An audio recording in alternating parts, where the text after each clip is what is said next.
Mr. and Mrs. Anthony lived in a small house in the village with their two children. Helen was their only daughter and the firstborn. Mr. Anthony's family were very poor that they couldn't afford to send Helen to school. Helen's mother's sister came to the village and told Helen's mother that her friend needed someone who would live with her to take care of her children and other house chores. And they would make sure she attend a good school and well taken care of. And she came to take Helen. She promised that they would take care of her academic needs. Helen was very excited that she would be moving to the city for the very first time in her life, and continuing her education was what she ever wanted, as her parents could not afford to register her in school due to their poor status. Few days later, they headed to the city. Living and serving her madam wasn't a difficult task for Helen because Mrs. Florence and her husband treated her well. But, of course, they wouldn't treat her like her parents. There were many challenges that sometimes she would wish to go back to her parents, but when she remembered her education, she picked up herself and stayed put. Years later, when Helen was about writing her senior exam, her madam's brother came to stay with them. He newly started a business in the city. Helen's madam and her husband are travelers, so they hardly stay at home. One night, as Helen was in the bathroom having a cool shower, Henry entered her bedroom silently. When Helen came out from the bathroom, she met Henry, her madam's brother, sitting on her bed, and Helen was naked. She quickly ran to take a towel, covered her body, and then asked him why he was in her room. He told her he came to check if she was with the television remote, which she said no, and then he left immediately. Henry headed back into his room and hardly held himself that night. He started imagining in his head what he just saw and how he desperately wanted to have a taste.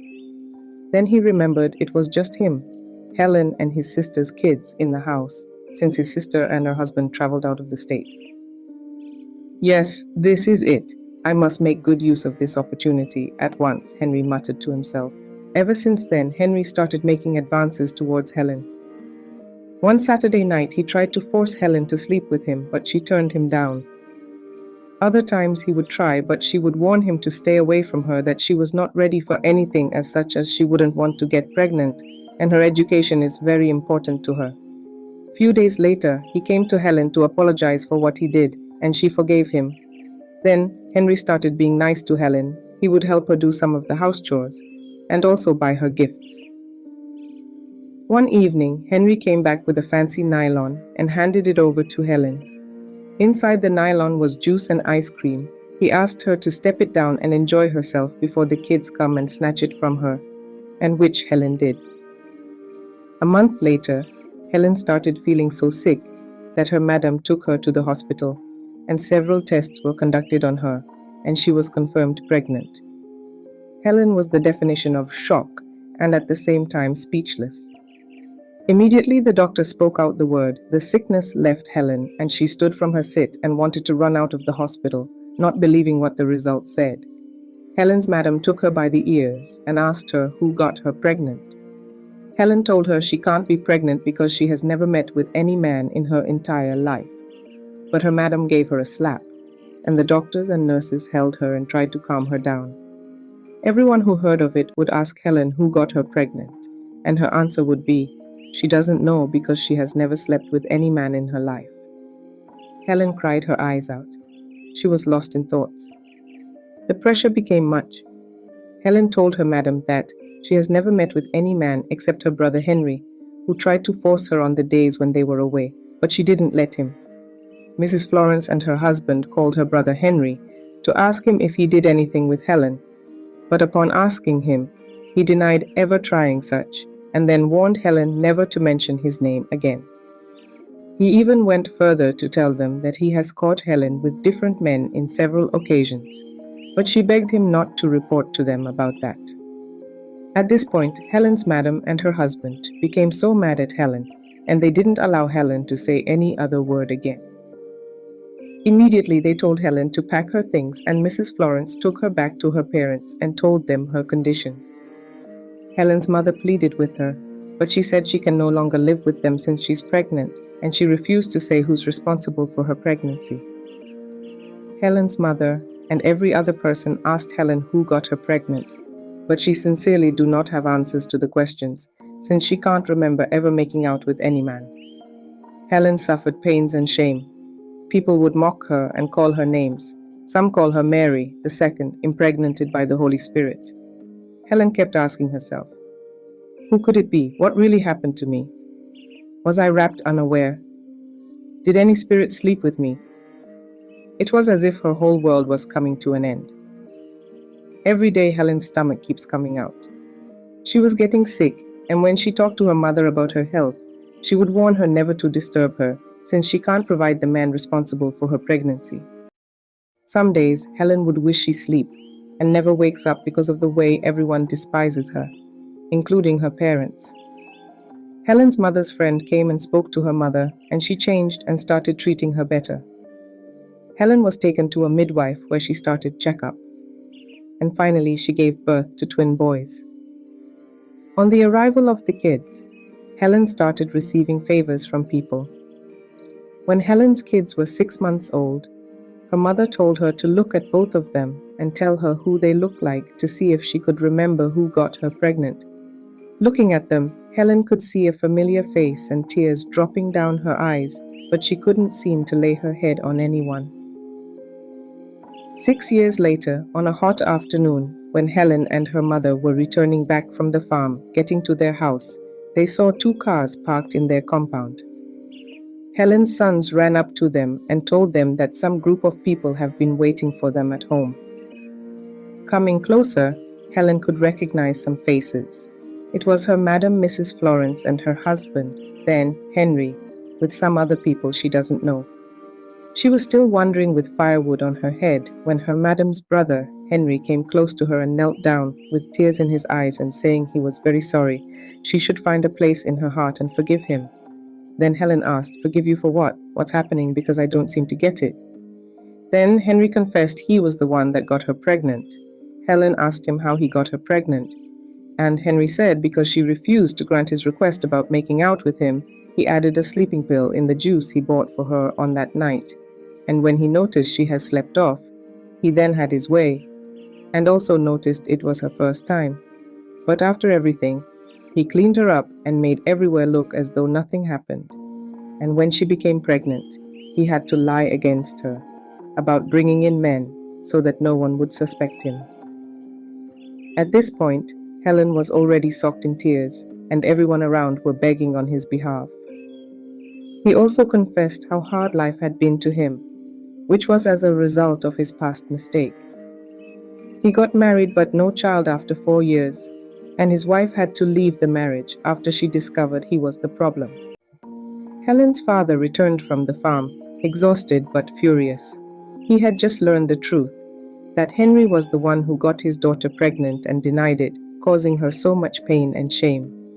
Helen's father was livid. He rushed outside, his face red with anger, to quickly call the police to arrest Henry. Helen's mother held her husband tight and begged him to calm down first, because of the people that came with Henry. "That boy Henry, he's the one who destroyed my daughter's future. He got her pregnant and denied it, and now he dares show his face in my house. No, I can't let him go just like that. Never." Henry stood in tears and never made any attempt of running. He decided that whatever they do to him, he deserves it. He must face the consequences of his actions, he said. Helen's father turned to his daughter and said, "My child, you deserve better than a man who would deny his own children." "Please, sir, temper justice with mercy," Henry's mother begged. "Forgive Henry, he's a changed man, and he's willing to do whatever it takes to make it right." Helen's father was unmoved, his anger and hurt still simmering. "He should have thought of that before he destroyed my daughter's future," he said sternly. But Henry's family wouldn't give up. They continued to beg and plead, telling Helen's father about Henry's transformation and his genuine remorse. They explained how he had taken responsibility for his actions and was ready to make amends. Slowly but surely, Helen's father's expression began to soften. He saw the sincerity in Henry's family and heard the desperation in their voices.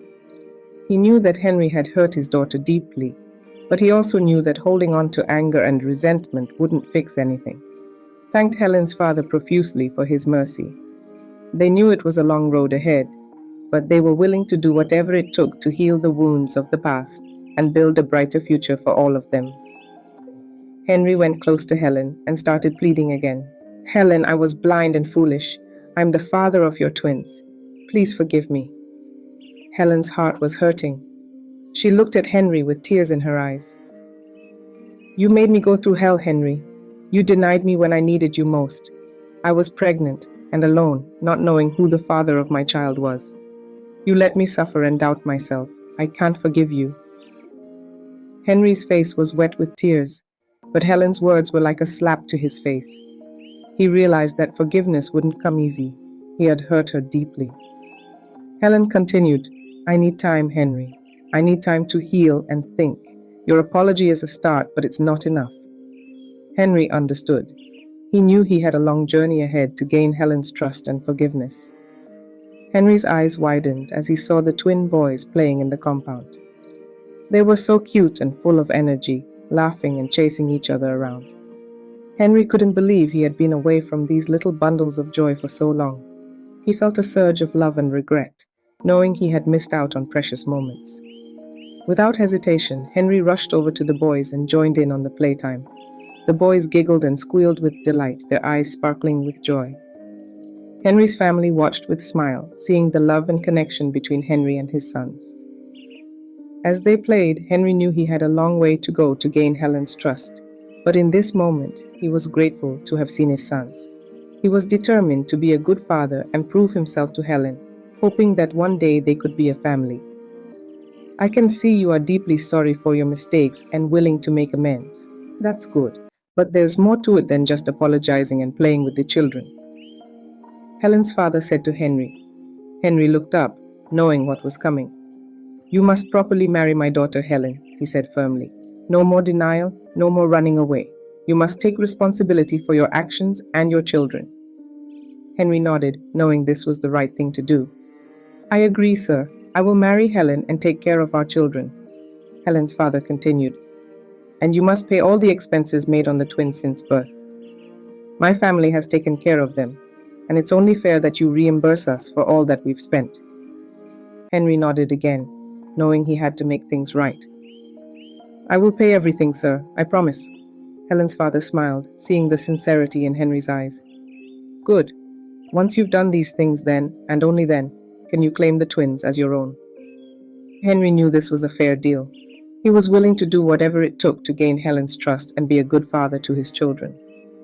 He shook Helen's father's hand, sealing the agreement, and began making plans for the wedding and reimbursement. A new chapter in their lives was about to begin. Henry's family thanked Helen's family profusely for granting them a second chance. Henry's mother in particular was grateful and tearfully hugged Helen's mother, saying, We are so sorry for our son's mistakes. Thank you for giving him another chance to make it right. After the wedding, Henry fulfilled his promise and reimbursed Helen's family for all the expenses they had incurred in raising the twins. Finally, the day arrived when Henry, Helen, and their twin boys were ready to start their new life in the city. They bid farewell to their families and friends in the village, thanking them for their love and support.